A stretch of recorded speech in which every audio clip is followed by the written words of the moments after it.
pagpasok ng October 1, 2024 ay kung dito sa Pilipinas ay marami ang nakikita nating post mula sa iba't ibang social media na Be Good to Me, October at kung ano-ano pang positive manifestation ay sa bansang Thailand ay ganoon na lang na sobrang nakakalungkot ang pagpasok ng unang araw ng Oktubre. Viral kasi sa buong mundo ang balita tungkol sa isang bus, lulan ang maraming mga batang estudyante pa man din.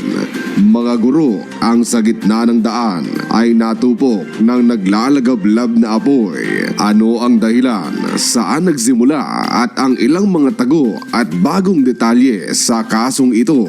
Ang ilan lang sa mga pag-uusapan natin dito lang sa channel na kung ikaw ay may kaalaman, hindi ka malalamangan, and the story goes like this. Lipad tayo sa bansa kung saan ito lahat nangyari sa Thailand, kung saan base sa maraming pag-aaral ay isang bansa kung saan nangunguna sila sa may pinakamarami ang naitatalang aksidente sa kalsada. And believe it or not ay kahit marami, halos 2 dosena ang nasawi sa aksidenteng pag-uusapan natin ay hindi pa ito ang pinakamalalang aksidente doon sa kanilang bansa. Pumapangalawa lang ito buddy sa loob lang ng isang dekada. Una nating pag-usapan ng bus. Ang bus ay naglalaman ng more or less 45 na mga sakay. Karamihan ay mga estudyante pa man din. Ang bus ay punong-puno noon ng magiging masayasanang alaala ng mga bata at guro dahil magkakaroon sila ng field trip sa isang science museum doon sa Thailand. Inorganisa ito mismo ng eskwelahan kung saan nag-aaral ang mga estudyante. The field trip buddy from the start is doing well. Nothing is out of the ordinary. Maaliwalas ang kalangitan. Maganda ang daloy ng trapiko. Kompleto ang mga estudyante at mga gurong na atasang magbantay sa mga estudyante sa kanilang magiging field trip. Pero alam naman natin na ang lahat ng magagandang nabanggit ko ay mapapalitan ng nakakagimbal at mapait na kapalaran ng mga taong lulan ng bus na ito. Dahil habang on the way sana sa Science Museum, Children's Day pa man din ng mga estudyante ay walang ano-ano'y.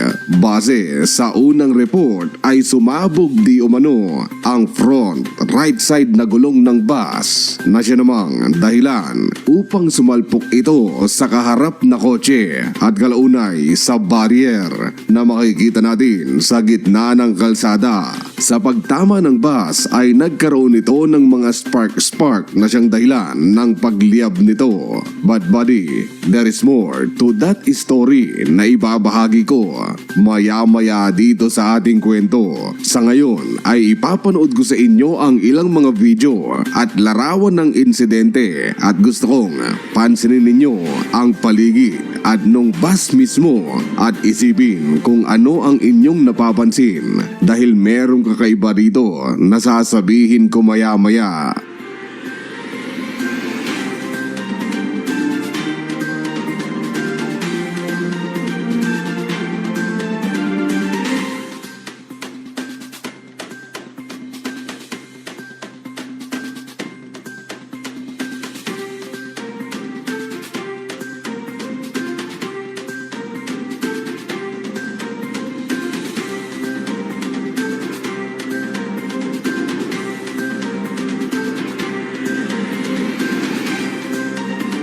Nang sumiklab ang apoy ay ang isa sa pinakaunang umiskapo na lulan ng bus ay ang kolokoy na bus driver mismo.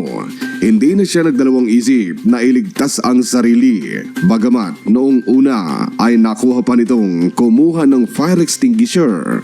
Mula sa dumadaan ding mga bus ay hindi na nito naapula ang apoy. Kaya ayun, tumakas na lang. Inireport kahapon na tumakas ito matapos ang insidente. Ngunit kinagabihan nang mabalitaan sa TV ang karumal-dumal na nangyari sa mga sakay ng minamaneho niyang bus ay tila binagabag siya ng konsensya at kalaunay sumuko na sa mga otoridad. Ang pangalan ng driver ay Zaman Chanput na nahaharap ngayon sa kasong reckless driving causing deaths and injuries. At oo nga pala buddy, yung kanina na nabanggit ko tungkol sa bus. You see, kung papansinin mong maigi ang bus ay masasabi mong hindi naman ito talaga nagtamo ng malubhang physical damage na kung tawagin. Yung tipong bumaliktad o nagtamo ng labis-labis na pinsala dahil sa malakas na pagkakabunggo o ano paman. Hindi rin natin makikitang bumaluktot kahit man lang ang pillars nito. Base rin sa inilabas na report ay hindi nag-overspeeding ang bus. Hindi rin kamote sa kalsada ang driver ng bus at sadyang diretsyong binabagtas lang ang kanilang highway. Nasa tamang bilis din ito ng pagpapatakbo. Ang tanong ngayon ay bakit kaya ganoon na lang na sumiklab ng ganoon kalaki at kabilis ang apoy na tumupok sa loob ng bus. Gayong maliit lang ang pinsala nito. You see, ang bus ay pinapatakbo ng kung tawagin ay CNG o compressed natural gas. Parang mga LPG body na siyang ginagamit ng mga bus na ito sa transportasyon. Normal ito doon sa Thailand at madalas na nagdadala talaga sila ng ekstrang CNG para sa malayuan nilang mga biyahe. Pero base sa kakapasok lang na balita ay napag-alaman ng mga pulis na napapalibutan ng bus ng hindi isa, dalawa o tatlong ekstrang gas ang bus kundi 10 compressed gas canister sa lower deck mismo ng bus imbes na 3 lang na dapat ay sa likod ito nakalagay, and I quote, Thai Police Forensics says the bus, which ignited yesterday, had 10 gas canisters distributed all around the lower deck instead of 3 at the rear as per regulations. That explains the rapid, intense fire. How did this bus pass inspection? Kalaunan ay nagbigay naman ng statement ng bus company at sinabing nagkakandak sila ng 2 times a year na inspection sa kanilang mga bus, kaya pala isipan pa rin sa marami hanggang sa ngayon kung paanong may dalang 10 canister ng gas itong bus imbes na 3 lamang sa likod alinsunod sa patakaran ng bansang Thailand. So, after all it was said and done ay nang matali na ng mga responding otoridad ay umakyat sa 23 ang mga taong na maalam. Karamihan ay mga bata pa man din, 20 kids to be exact, at 3 mga guro ang namaalam sa aksidenteng ito. So out of more or less 45 na mga sakay ng bus ay kalahati doon ay tiyak na namaalam at ang kalahati naman ay nakaligtas. Pero ilan sa mga nakaligtas ay may malulubhang pinsala sa muka. Ang ilan ay nabulag, nagkaroon ng first, second or third degree burn, pero buhay pa rin naman.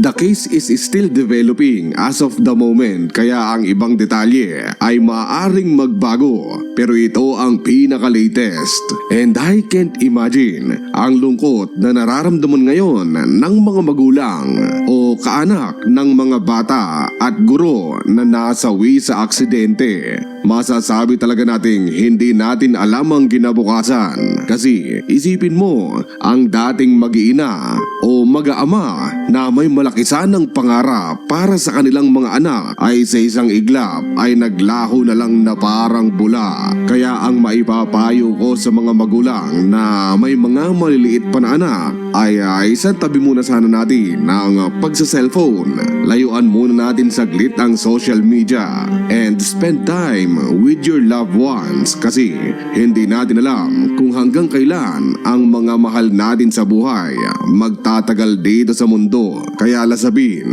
Cherish every moment na kasama natin sila kesa magbabad sa social media. And as always, thank you so much for watching. Goodbye.